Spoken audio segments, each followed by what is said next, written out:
حضور کریم جان عالم صلی اللہ علیہ وآلہ وسلم نے ایک خوشبو سونگی، ایسی لطیف خوشبو. حضور کریم نے پوچھا یہ کس کی ہے؟ تو عرض کی کہ حضور یہ فرعون کی بیٹی کی ایک نوکرانی تھی جو اس کو کنگھی کرتی تھی، یہ اس بی بی کی خوشبو ہے. اب بڑا مبارک سفر ہے. مبارک سفر میں یہ ہم دیکھا ہے کہ ایک بی بی ہے اور اس کی خوشبو آ رہی ہے. اب ظاہر ہے اس کو کوئی تو عمل ہوگا پیچھے، کوئی ایسا عمل ضرور ہے جس کی وجہ سے حضور کے اس مبارک معجزے میں بھی مبارک معجزہ میں بھی اس بی بی کو شامل کیا گیا. اب آخر کیا وجہ ہے؟ حضور نے پوچھا یہ کون ہے؟ عرض کی کہ حضور یہ فرعون کی بیٹی کی کنگھی کرنے والی بی بی ہے.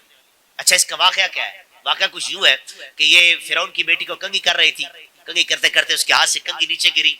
اب زمین سے کنگھی اٹھاتے وقت اس نے پڑھا، کہتی ہے بسم اللہ تعیس فرعون، اللہ کے نام سے یہ اٹھاتی ہوں اور یا اللہ فرعون کو غرق کر دے، تباہ کر دے. خدائی کا دعویٰ اس نے کر دیا، یہ خدائی کا دعویٰ کرتا ہے اس کو تباہ کر. کہاں بول رہی ہے؟ فرعون کی بیٹی کے پاس بیٹھ کر. فرعون کی بیٹی سن رہی ہے. اس نے کہا تمہارا کوئی اور بھی خدا ہے؟ اس نے کہا ہاں جس کو تم خدا مانتے ہو نا، ہمارا وہ نہیں ہے. فرعون کی بیٹی کو کہا تم خدا مانتے ہو اپنے باپ کو، کہ تمہارا باپ خدا ہے، ہم اس کو نہیں مانتے، ہم اس کو خدا مانتے ہیں جو فرعون کا بھی خدا ہے.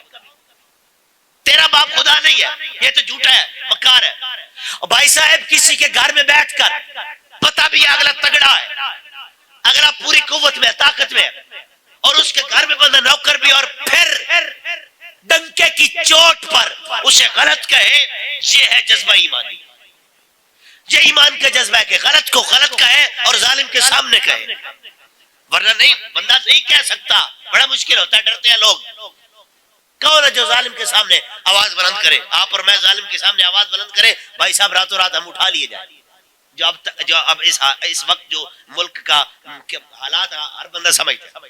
تو اس نے کہا میں تیرے بابا کو خدا نہیں مانتا، وہ جھوٹا ہے، خدا ایک ہی ہے جس نے اسے بھی پیدا کیا. یہ بات چلتی چلتی فرعون تک پہنچی. اس نے اس بی بی کو بلایا، اس کا خاوند بھی تھا اس کو بھی بلایا، دو بچے بھی تھے ننے ننے، ان کو بھی بلایا. بتاؤ تمہارا کون سا خدا ہے؟ اس نے کہا ہمارا وہ خدا ہے جس نے تجھے پیدا کیا، ہمارا وہ خدا ہے جس یہ کائنات کا سارا نظام چلا رہا ہے، ہمارا وہ خدا ہے جس نے رات اور دن کو بنایا، ہمارا وہ خدا ہے جس نے زمین کو بسایا، آسمان کو سجایا، ہمارا وہ خدا ہے. یہ ساری کائنات کی نعمتیں یہ جس نے بنائی ہے، یہ وہ خدا ہے، ہم اسی کو مانتے ہیں. کہا تم مجھے نہیں مانتے؟ کہا نہیں مانتے. تمہیں اتنا انعام دے گے. اس نے کہا رکھ اپنے پاس انعام، ہم جھوٹے کو کبھی بھی تسلیم نہیں کریں گے. تو جھوٹا ہے، خدا ایک ہی ہے اور وہ میرا اللہ ہے. جب اس نے دیکھا نا کہ یہ تو کسی پیسے کے لالچ میں نہیں آ رہے، کسی کھاتے میں نہیں آ رہے، اس نے کہا میں تمہاری گردن اڑا دوں گا. بی بی آگے سے جواب دیتی ہے.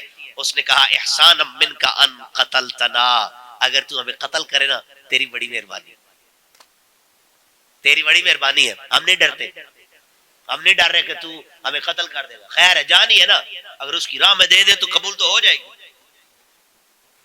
اب یہ اس بی بی کا عمل تھا.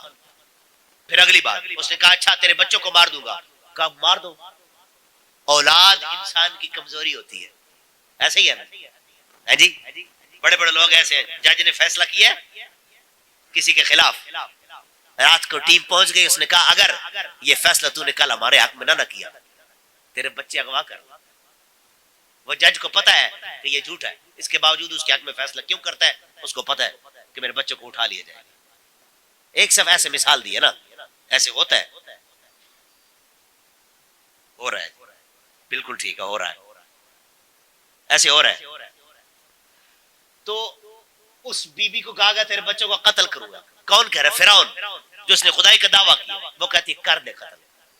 چونکہ اولاد انسان کی کمزوری ہے لیکن اس نے کمزوری نہیں دکھائی، جذبہ ایمانی ہے، ایمان کی طاقت ہے. میں نہیں مانتی، تسلیم نہیں کرتی. اس نے کیا کیا؟ ایک بڑا سا کڑا لیا، اس میں تیل گرم کیا، جیسے وہ صحیح اپنے پورے جوش پہ تھا نا. اس نے کہا تیرے بچوں کو اس میں پھینک دوں. کہا پھینک دے. اب بچہ بھی بڑا سیانا تھا. بچے کو جب پھینکنے لگے نا پیچھے ماں کی طرف دیکھ کے کہتا اماں خیر ہے، میں جلتا ہوں تو جل جاؤں، ایسا نہ کرنا کہ یہ اپنے ایمان کا سودا ہو جائے تیرے کا. میں جلتا ہوں جل جاؤں گا، ختم ہو جاؤں گا، راکھ ہو جاؤں گا. لیکن اماں ایمان کا سودا مت کرنا. اور بھائی یہ وہ وجہ اس بی بی کی یہ ادا اتنی پسند آئی ہے کہ مصطفیٰ کریم صلی اللہ علیہ وآلہ وسلم کے عظیم معجزہ معراج میں مصطفیٰ کو اس کی خوشبو سنگھا دی گئی ہے.